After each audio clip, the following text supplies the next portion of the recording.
Imperative sentence heading दे दो।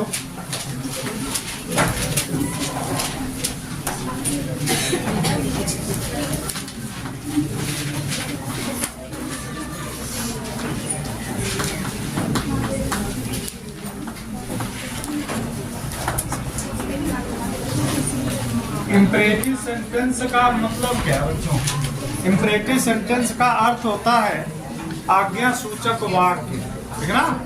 ऐसे वाक्य जिनसे order, request, advice, suggestion, proposal आदि का भाव प्रकट होता है, वही कहलाते हैं इंपरेटिव सेंटेंस, आज्ञा सूचक वाक्य।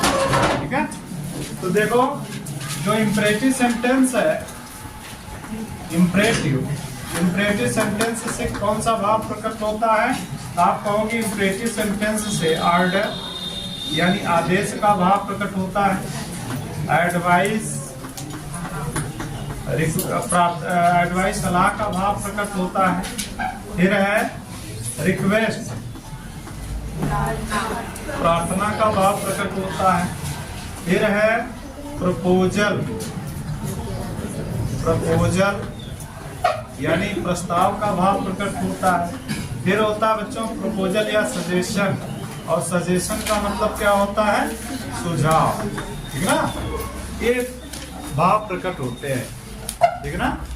ये जो प्रपोजल और सजेशन है यह लेट वाले वाक्यों से में यूज होता है, यानी लेट वाले वाक्यों से प्रपोजल या सजेशन का भाव प्रकट होता है, और जो फाइनाइट वर्ब से पहले टू का प्रयोग करके सेंटेंसेस बनते हैं बच्चों, उससे ऑर्डर, एडवाइस या रिक्वेस्ट का भाव प्रकट होता है। ठीक है ना, तो लिख लो इसमें इंपरेटिव सेंटेंस से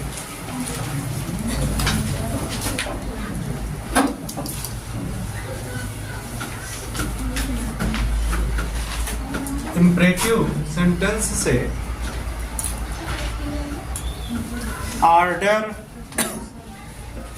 इंपरेटिव सेंटेंस से ऑर्डर, एडवाइस, रिक्वेस्ट, प्रपोजल और सजेशन का भाव प्रकट होता है, और सजेशन का भाव प्रकट होता है। ठीक है,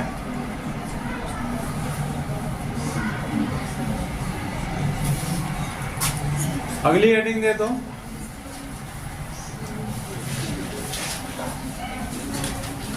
जनरल रूल, यानी किसी इंपरेटिव सेंटेंस को डायरेक्ट से इनडायरेक्ट में बदलने के सामान्य नियम। ठीक है, यानी इंपरेटिव सेंटेंस को डायरेक्ट से इनडायरेक्ट में बदलने के साधारण नियम या सामान्य नियम।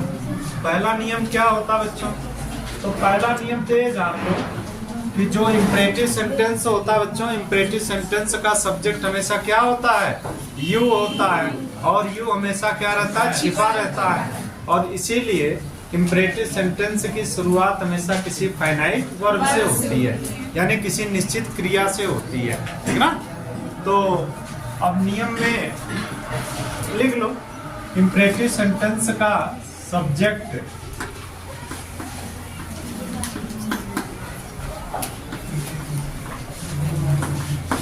इंपरेटिव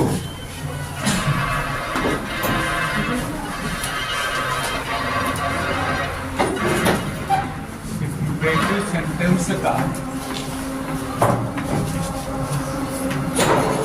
सब्जेक्ट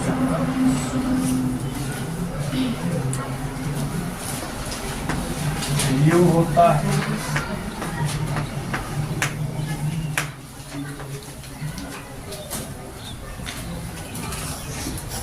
और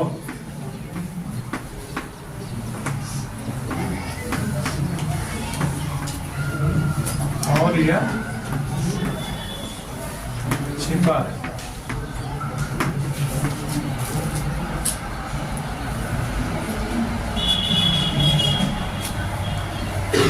खड़े हो, जरा खड़े हो, खड़े हो, तुम भी खड़े हो, जाओ बाहर जाओ, दोनों जाइए जाइए जाइए।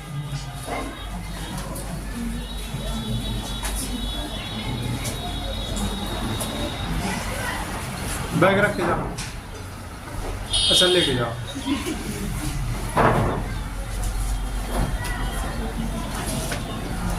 इम्परेटिव सेंटेंस का सब्जेक्ट क्या होता है बच्चों? यू होता है और वह क्या रहता है? छिपा रहता है, ठीक है ना। ये तो इम्परेटिव की पहचान है।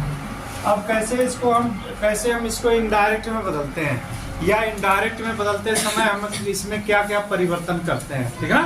तो पहला नियम लिखिए, रिपोर्टेड स्पीच के भाव के अनुसार, रिपोर्टेड स्पीच के भाव के अनुसार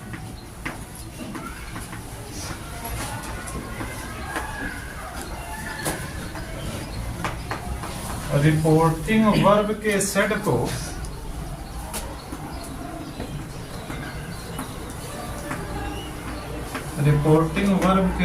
को ऑर्डर, एडवाइस या रिक्वेस्ट में बदल देते हैं।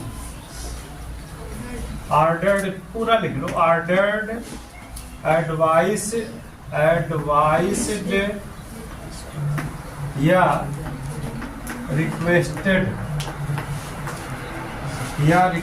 में बदल देते हैं।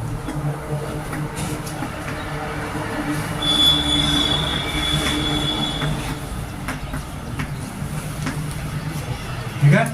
तीसरा सेंटेंस लिखिए, तीसरा नियम,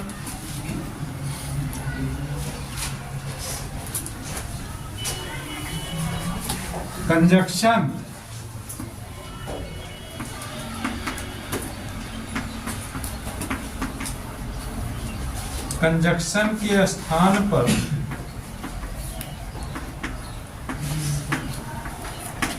और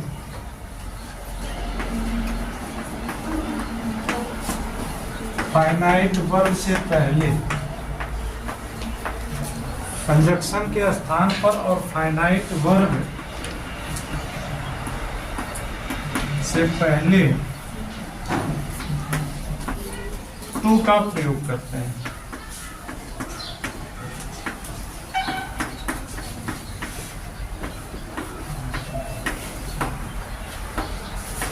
टू का प्रयोग करते हैं। चौथा, फोर्थ वाला रूल लिखना, पर्सन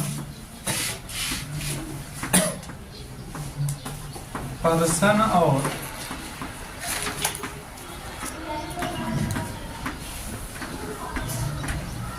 निकटता सूचक शब्दों में परिवर्तन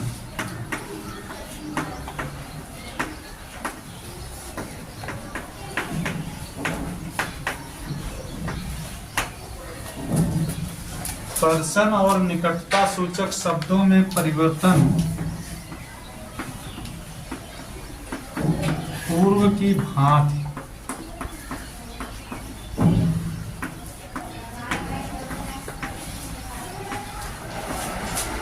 भांति करते हैं। ठीक है।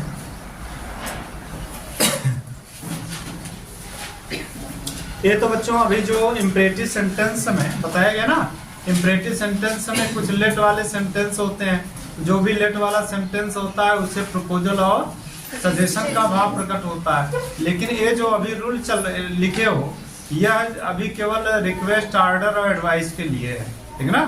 कि जब भी इम्परेटिव सेंटेंस से ऑर्डर, एडवाइस और रिक्वेस्ट का भाव प्रकट होता है, उसे हम किस तरह से बदलते हैं। तो उसमें तो पहली बात ये बता दिया जाता है भैया कि इम्परेटिव सेंटेंस यानी जिनसे ऑर्डर, एडवाइस या रिक्वेस्ट का भाव प्रकट होता है, उनकी शुरुआत हमेशा फाइनाइट वर्ब से होती है।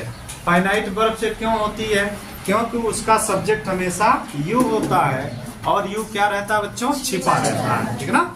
यू छिपा रहता है, इसीलिए उसकी शुरुआत किससे होती है? फाइनाइट वर्ब से होती है, ठीक है ना। और फिर दूसरा नियम क्या लिखे कि रिपोर्टेड स्पीच के भाव के अनुसार हम रिपोर्टिंग वर्ब के सेट को ऑर्डर, एडवाइज्ड या रिक्वेस्टेड में बदल देते हैं। कहने का मतलब है कि जब हम डायरेक्ट सेंटेंस को इनडायरेक्ट में बदलते हैं तो रिपोर्टेड स्पीच से अगर आदेश का भाव प्रकट होता है तो रिपोर्टिंग वर्ब का सेट किस में बदल जाता है बच्चों? ऑर्डर्ड। अगर रिपोर्टेड स्पीच से प्रार्थना का भाव प्रकट होता है तो रिक्वेस्टेड में बदल जाता है, और अगर रिपोर्टेड स्पीच से सलाह का भाव प्रकट होता है तो एडवाइस्ड में वह बदल जाता है। और कंजक्शन दैट, इफ, वेदर आदि का प्रयोग नहीं करते हैं बल्कि फाइनाइट वर्ब से पहले टू का प्रयोग करते हैं। जो वर्ब की फर्स्ट फॉर्म होती है उससे पहले टू का प्रयोग करते हैं। आप लोग जानते हो बच्चों की जब भी वर्ब की फर्स्ट फॉर्म से पहले टू लग जाता है तो वह इन्फिनेटिव बन जाता है, ठीक है ना। और इन्फिनेटिव क्या होता है? एक स्वतंत्र क्रिया होती है, तो उसमें टेंस की कोई बात होती नहीं है, इसीलिए इम्परेटिव सेंटेंस के टेंस में कोई परिवर्तन नहीं होता है। क्यों? क्योंकि वहां पर इन्फिनेटिव बन करके वो स्वतंत्र क्रिया बन जाता है, ठीक ना।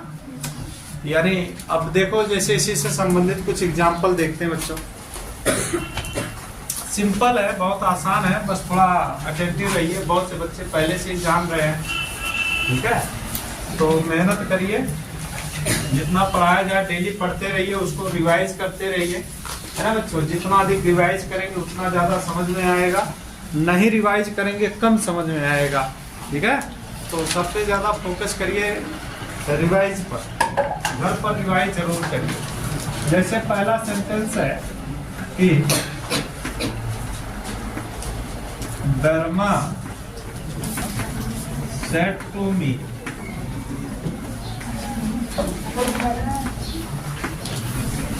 Dharma said to me,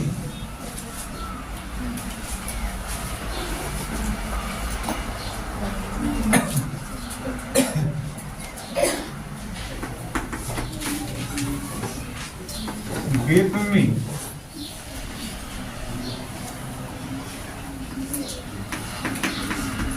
$5,000 give me 5,000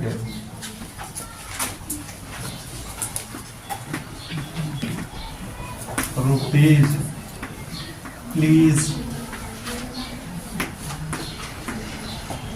है ना। तेरा Verma said to me give me 5,000 rupees please, कृपया मुझे 5,000 रुपए दीजिए। यहाँ पर प्लीज लगा हुआ है बच्चों, जब भी प्लीज आएगा उससे कौन सा भाव आएगा? रिक्वेस्ट का भाव आएगा, ठीक है ना। तो जब भी प्लीज आएगा तो इनडायरेक्ट बनाते समय हम क्या करेंगे? प्लीज को हटा देंगे और रिपोर्टिंग वर्ब के सेट को किसमें बदल देंगे? रिक्वेस्ट में, ठीक है ना। और जो फाइनाइट वर्ब है, फाइनाइट वर्ब से पहले कंजक्शन के स्थान पर क्या यूज करेंगे? टू। देखो यहाँ पर गिव है ना, गिव कौन से है? फाइनाइट वर्ब है, निश्चित क्रिया है, वर्ब की फर्स्ट फॉर्म है। और देखो पर्सन और निकटता सूचक शब्दों में परिवर्तन पूर्व की बात होगा, टेंस में परिवर्तन की बात यहाँ पर बच्चों नहीं होती है। क्यों?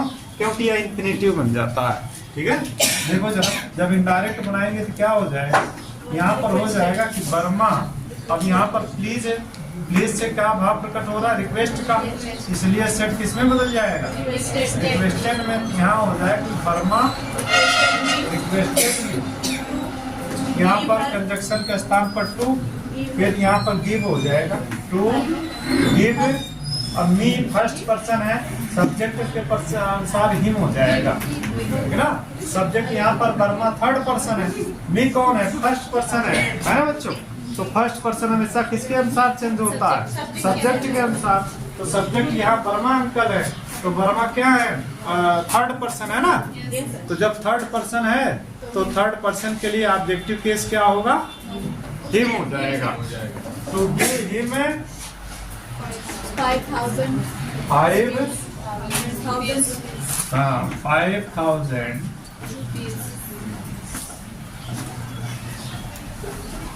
रुपीज। प्लीज का प्रयोग नहीं करेंगे, ठीक ना। प्लीज का प्रयोग इसमें नहीं होगा। क्यों? क्योंकि प्लीज का भाव रिक्वेस्टेड में आ जाता है। नेक्स्ट लिखिए, जैसे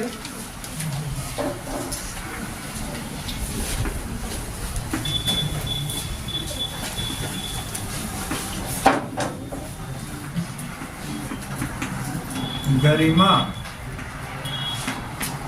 said to her friend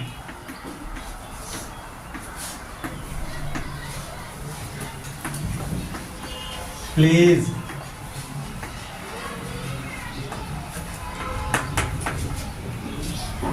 give me your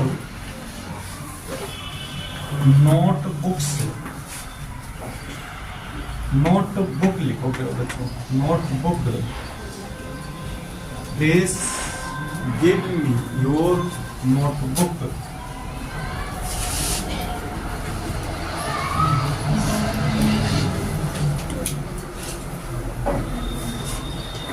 today। जैसे कह रहा कि Garima said to her friend please give me your notebook today, कृपया मुझे आज अपनी नोटबुक दो। ठीक है ना। अब इसको क्या बनाना बच्चों, इनडायरेक्ट बनाना। ठीक है ना। तो देख रहे हैं रिपोर्टेड स्पीच के अंदर प्लीज आया है, तो इसका मतलब रिक्वेस्ट है ना। तो रिक्वेस्ट का भाव है तो सेड किस में बदल जाएगा, रिक्वेस्टेड में। जब इनडायरेक्ट बनाएंगे तो यहाँ पर हो जाएगा भैया कि गरिमा सेड का रिक्वेस्टेड हो जाएगा, गरिमा रिक्वेस्टेड हर फ्रेंड। ठीक है ना। अब प्लीज हट जाएगा, क्यों प्लीज हट जाएगा, क्योंकि प्लीज का भाव किसमें आ गया, रिक्वेस्टेड में आ गया, है ना बच्चों। ऐसा नहीं कि रिक्वेस्टेड भी लगाओ वहां पर प्लीज भी लगा दो तो गलत हो जाएगा। ठीक है ना। तो प्लीज जब यहाँ रिक्वेस्टेड बनेगा तो प्लीज हट जाएगा, क्यों हट जाएगा, क्योंकि प्लीज का भाव रिक्वेस्टेड में आ जाता है, हर फ्रेंड। अब यहाँ पर बचा क्या, गिव। तो उससे पहले हमें क्या लगाना, कंजक्शन का स्थान पर टू, यहाँ पर हो जाएगा to give me, first person Garima के अनुसार हर हो जाएगा। ऑब्जेक्टिव केस क्या होगा, मी का हर हो जाएगा। योर ऑब्जेक्ट के अनुसार बदलेगा हर फ्रेंड, तो हर फ्रेंड का मतलब गिव हर, यहाँ पर फ्रेंड्स है अगर, अच्छा फ्रेंड्स ही रहने दो, गिव हर, फिर यहाँ पर हर हो जाएगा, हर नोट बुक टुडे का दैट डे हो जाएगा। कुछ लोग थोड़ा कह रहे हैं हर हर क्यों आ गया, तो भैया यहाँ पर हर तो गरिमा के अनुसार आया है, लेकिन दूसरा वाला हर ये भी तो हर फ्रेंड जो है ये भी थर्ड पर्सन है, तो फ्रेंड के लिए यहाँ पर क्या आ गया, हर आ गया। ठीक है ना। नोटबुक दैट डे, हाँ क्या जहाँ पर हर फ्रेंड नहीं लगा सकते, हर फ्रेंड नोटबुक, क्या हर फ्रेंड योर के स्थान पे सर, नहीं हर नोटबुक ही होगा, योर के स्थान पर हर ही होगा केवल, ना हर फ्रेंड से नहीं। अब यहाँ पर गरिमा रिक्वेस्टेड हर फ्रेंड है ना, तो फ्रेंड फ्रेंड दो बार लिखने की जरूरत है नहीं। इसका मतलब रिपोर्टेड स्पीच में जो कुछ का है के खजूरा हो क्या एकदम अपने मस्त, हम पढ़ा रहे हो अपने में एकदम खोया हुआ है, बिल्कुल हंस रहा है। तीसरा सेंटेंस देखो, विवेक यही लास्ट है, विवेक सेड है, Vivek said to you, Vivek said to him,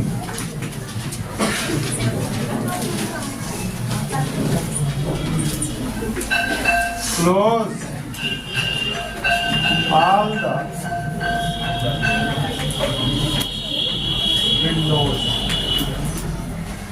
अब देखो कह रहा Vivek said to him close all the windows, सभी खिड़कियां बंद करो।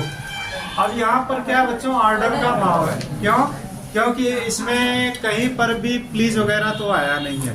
तो जब इस प्रकार के सेंटेंस हो कि कोई व्यक्ति किसी से कुछ कह रहा हो तो वहां पर क्या माना जाएगा, वो ऑर्डर माना जाएगा। कब, अगर वो उसमें जो है प्लीज का प्रयोग नहीं किया गया है तब।